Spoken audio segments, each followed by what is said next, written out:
जब पूरे विश्व में कोरोना महामारी की बीमारी चल रही है तो वहीं गुजरात के बड़ौदा में मंझनपुर विस्तार में एक अनूठी पहल सामने आई। जी हां, स्थानिक काउंसिलर कल्पेश भाई पटेल उर्फ जय रणछोड़ एवं गार्गीबेन दवे समेत शकुंतला बहन शिंदे। बताते चले कि गार्गीबेन दवे वडोदरा महानगर की लीगल समिति की वाइस चेयरमैन भी है। इन सभी ने मिलकर, जो कि कॉर्पोरेटर हैं, निजी खर्च से सैनिटाइजर लगवाने का काम शुरू किया है, जिसमें कई दिनों से यह कार्य चल रहा है। दिव्यकांत दवे की रिपोर्ट, वडोदरा, गुजरात। કલ્પેશભાઈ, આ તમે અત્યારે શું કરાવી રહ્યા છો ને કઈ જગ્યાએ કરાવી રહ્યા છો? આજે માધેપુરના અમારા વોર્ડમાં એક ગલી કોઈ જગ્યા બાકી ના રહે, લોકોને ઘરની અંદર પણ જરૂર હોય તો ઘરની અંદર પણ છંટકાવ કરીએ છીએ દવાનો। અને વધુમાં ઉમેરતા એ કે જેવી મને ખબર છે કે ભગવાનના આશીર્વાદ છે, જેવી આ મહામારીના રોગની ધીરે ધીરે છૂટછાટની તૈયારીઓ જ્યારે થઈ રહી છે ત્યારે મંદિરોને પણ અમને વિચાર આવતા કોઈ મંદિર પણ બાકી ના રહે અમારા વોર્ડમાં, તો મંદિરો પણ અમે કવર કર્યા છે।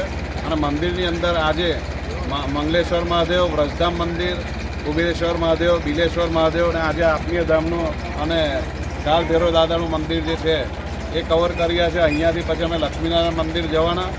એટલે આજે અમારા વોર્ડના લોકોની ચિંતા કરતાં આજે કોરોના વાયરસની મહામારીમાંથી સમગ્ર ભારત દેશ બહાર આવી રહ્યો છે ત્યારે અમે ભારતીય જનતા પાર્ટીના અમારા સૌ કાર્યકર્તાઓની ખૂબ મહેનત છે અને 3 ટીમ આજે અલગ અલગ વિસ્તારમાં વોર્ડમાં કવર કરવા માટે 3 ટીમ લાગી છે। આજે અમે સ્મશાનથી બાજુના ભાગ એક લીધો છે, એક દરબાર ચોકડીથી પેલી સાઈડનો ભાગ એક લીધો છે અને ત્રીજો વિભાગ જે છે ફાયર બ્રિગેડની જે ટીમ મળવાની એમાંથી અમે મોટા મોટા એપાર્ટમેન્ટો કવર કરવાના। આ કઈ રીતે, એટલે તમે કોર્પોરેશન કરાવે છે આ? ના, અમે પોતે સ્વખર્ચે આ કામગીરી કરી રહ્યા છે। કોર્પોરેશનની આખી ટીમ વડોદરા શહેરમાં જ્યારે નથી પહોંચી વળતી ત્યારે અમે પોતાને એ વિચાર આવ્યો કે અમે સ્વખર્ચે આ લોકોની ચિંતા કરીને લોકોના ઘરે આ જે કોરોના વાયરસની બીમારી ના ફેલાય એના માટે ચિંતા કરી આજે અમે આ કાર્ય પૂર્ણ કરી રહ્યા છીએ। સરસ, ખૂબ સરસ। और अब बात करेंगे गांधीनगर की, जहां हाल ही में कोरोना ने गुजरात में हाहाकार मचा दिया है। राज्य में कोरोना के मरीजों की संख्या में लगातार इजाफा हो रहा है। इसके मद्देनजर लॉकडाउन की समय अवधि 3 मई तक बढ़ा दी गई है। पूरी एहतियात बरती जा रही है। राज्य में 3 मई तक जो लॉकडाउन बढ़ा है, भारत सरकार ने वाणिज्यिक और उद्योग संबंधित छूट को 20 अप्रैल से अमल में लाने के लिए निर्णय लिया है। इस पर गुजरात ने भी छूट देने का निर्णय लिया है। यह छूट कंटेनमेंट जोन के अलावा लागू की जाएगी। फैक्ट्री में स्वास्थ्य की सूचनाओं का सख्ती से पालन किया जाएगा। शहरी इलाकों में निर्माण कार्य शुरू किए जाएंगे। शहरी इलाकों में निर्माण कार्य के लिए काम तो किए जाएंगे, लेकिन साइट में श्रमिकों के रहने और भोजन की सुविधाएं दी जाएगी।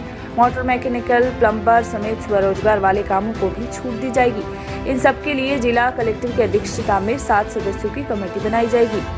वहीं बताते चले कि कौन कौन इस कमेटी में होंगे, तो कमेटी में जीआईडीसी के अध्यक्ष, श्रम रोजगार विभाग के अधिकारी, मुख्य जिला स्वास्थ्य अधिकारी, फैक्ट्री इंस्पेक्टर, म्युनिसिपल कॉर्पोरेशन इलाके में सहायक म्युनिसिपल कमिश्नर, जिला उद्योग केंद्र के जनरल मैनेजर का समावेश। वहीं ये सभी लोग भारत सरकार की गाइडलाइन के अनुसार वाणिज्यिक और औद्योगिक इकाई में काम शुरू करने की मंजूरी देंगे।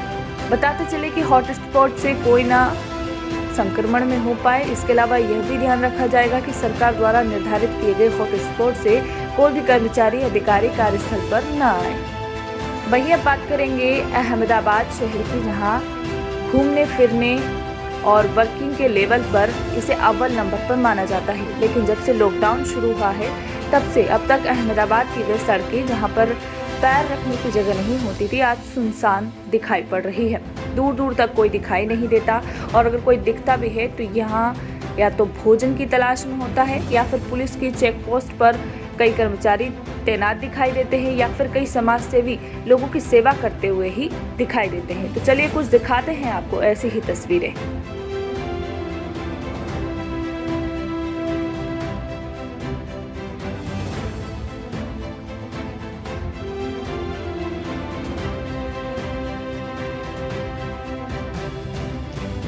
वहीं लॉकडाउन के चलते प्रशासन पूरी तरह से चाक चौबंद है। फिर भी गुजरात के कई इलाकों में वाहनों को ट्रैकिंग करने के लिए प्रशासन ने शुरुआत की है।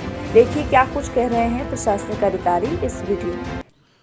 गुजरात गृह विभाग का एक प्रोजेक्ट है, विश्वास प्रोजेक्ट, उसके अंतर्गत हर ज़िले में ANPR सिस्टम लगाया गया है, ऑटोमेटिक नंबर प्लेट रीडर।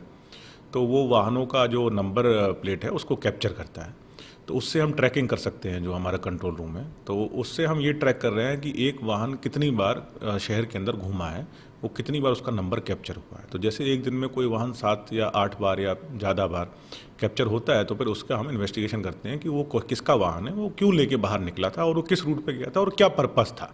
और अगर उसमें लॉकडाउन का भंग आता है उसमें, या उसके पास कोई पास नहीं है, या वो बिना किसी वाजिबी कारण के बाहर आया था, तो हम उस पर गुनाह दाखिल कर रहे हैं।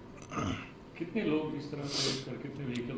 कल हमने इसको स्टार्ट किया और अभी हम 35 लोगों को आइडेंटिफाई कर चुके हैं, उन पर कार्रवाई की जा रही है। और वहीं अब बात करेंगे अहमदाबाद की गुलबाई ट्रैका विस्तार की, जहां AMC की गाड़ी गरीबों को राशन की किट बांटने आई, तब लोगों ने ऐसी लूट चलाई कि पुलिस भी देखते रह गई। इतना ही नहीं, यहां पतरे की बेरी गेट तोड़ करके भी मानवता की धज्जियां उड़ाने वाली तस्वीरें सामने आई हैं।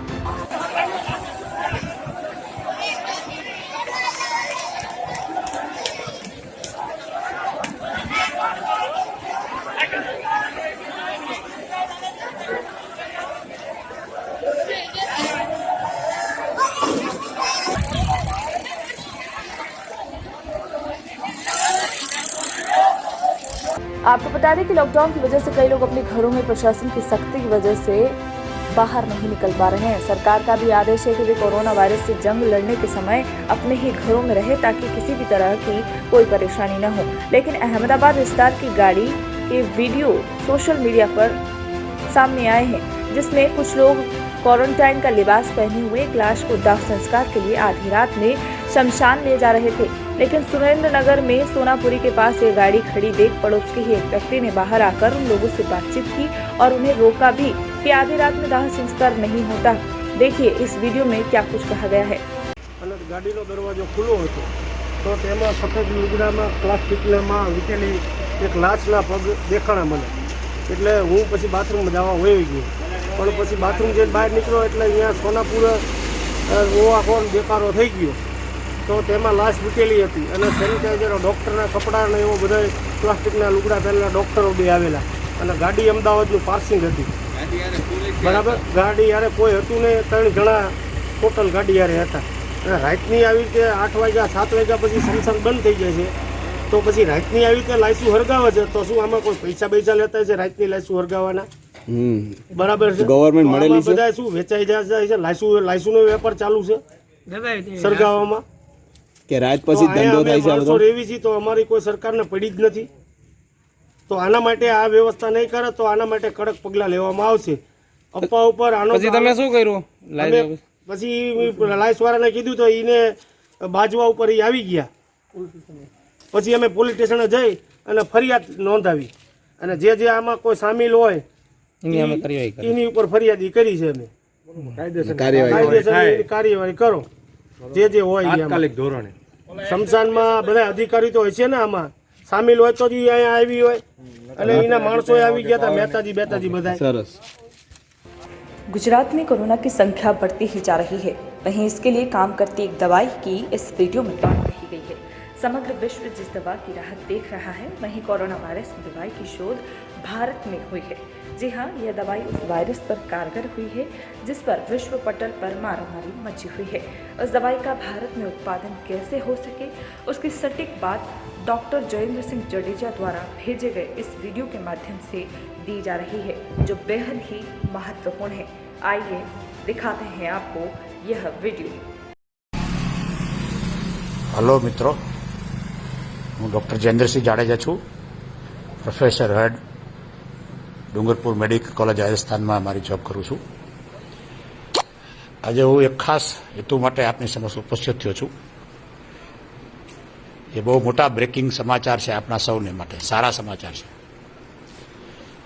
समग्र विश्व कोविड-19 ની મહામારીથી પીડાઈ રહ્યું છે, એના માટે અનેક કંપનીઓ વૈજ્ઞાનિક ધોરણે એની દવા અને વેક્સિન ડેવલપમેન્ટ કરવા માટે પ્રયત્નો કરી રહી છે, અને જે મોર્ટાલિટી રેટ છે, જે વેસ્ટર્ન કન્ટ્રીઝમાં હજારો માણસો ડેઇલી એમાં મૃત્યુને શરણ થાય છે, એટલે આનો ઉકેલ શોધવાની બહુ અર્જન્સી છે। અમેરિકાની કંપની છે ગાયલેડ સાયન્સીસ, એની એક દવા છે રામદેસી વીર, ઇબોલા માટે વિકસિત કરવામાં આવી હતી. કોવિડ-19 માટે અંડર ટ્રાયલમાં છે. એક બધે નાના પોઝિટિવ રિઝલ્ટ પહેલાં મળેલા છે, ચાઇનામાં પણ એક પોઝિટિવ રિઝલ્ટ મળેલું છે.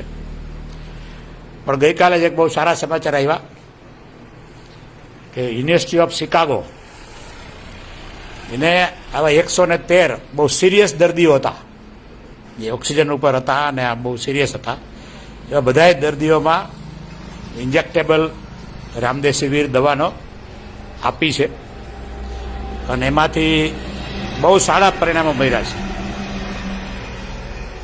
113માંથી 2 મૃત્યુ થયા છે, બાકી બીજા બધાય સાજા થઈ ગયા છે. એટલે એક બહુ સારી પ્રોમિસ રામદેસી વીર દવામાં છે ને થોડા દિવસમાં જ એના રિઝલ્ટ જે 400 દર્દીઓમાં અલગ અલગ સેન્ટરમાં ટ્રાયલ કરી હતી એના રિઝલ્ટ પણ ગાયલેન્ડ સાયન્સીસ એ ફાર્મા કંપની છે એ રજૂ કરશે. પણ આના માટે કે પ્રેસિડેન્ટ ટ્રમ્પ પણ એક હિંમતવાળા વ્યક્તિ છે. એમને કીધું હતું, ભલે હું ડૉક્ટર નથી પણ મારામાં એક કોમન સેન્સ છે. એટલે એક કોમન સેન્સનો સવાલ છે. અત્યારે બીજી બધી લાંબી પ્રક્રિયામાં જવા કરતાં દર્દીઓ પણ એનો સારો રિઝલ્ટ મળ્યા છે તો તાત્કાલિક એ મોટા પાયાનું ઉત્પાદન છે એની તૈયારી પૂરી કરવી જોઈએ. આપણા માનનીય વડાપ્રધાન શ્રીએ હાઇડ્રોક્સીક્લોરોક્વિન મુશ્કેલ સમયમાં અમેરિકાને પૂરી પાડી છે. એટલે હવે સમય છે કે રામદેસી વીર ડ્રગ છે એનું લાયસન્સ છે, ભલે પૈસા લઈએ કારણ કે અરબો રૂપિયા ખર્ચો થાય છે સંશોધન કરવામાં, પણ આ ભારતીય કંપનીઓને એનું લાયસન્સ તાત્કાલિક આપે અને ICMR ને બીજી જે ઓથોરાઇઝ એજન્સીઓ છે એ બહુ ઝડપી પ્રક્રિયા કરીને નહીં મંજૂરી આપે અને રામદેસી વીરની મોટા પાયે પ્રોડક્શન ભારતીય ફાર્મા કંપનીઓ કરે એવું અતિ જરૂરી છે. આ વિડીયોના માધ્યમથી આપના સૌને વિનંતી કરું છું કે વધારે ફોરવર્ડ કરો, સરકાર સુધી પહોંચે. અત્યારથી આના પ્રોડક્શન માટેની તૈયારી કરવી જોઈએ.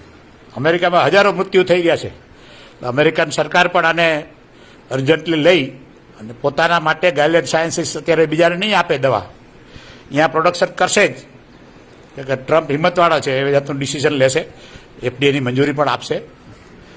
પણ આપણે ભલે પૈસા આપીને પેલું લાયસન્સ ભારતીય કંપનીને મળે અને રામદેસી વીરની પ્રોડક્શન તાત્કાલિક થાય અને હજારો જિંદગીઓનો બચાવ થાય એ આપણા માટે બહુ જરૂરી છે. આ ડ્રગનું નામ પણ ભગવાન રામ ઉપરથી છે, રામદેસી વીર, એટલે ભારત માટે સ્યુટેબલ છે જ, શ્રદ્ધા પણ છે. પણ મેન તો હું વૈજ્ઞાનિક આ ન્યૂઝ આપને આપવા માગું છું અને સરકારે અત્યારથી સક્રિય થઈને રામદેસી વીરનું પ્રોડક્શન કઈ રીતે થાય એના માટે તાત્કાલિક ધોરણે પગલાં લેવા જોઈએ. જય ભારત, જય માતાજી.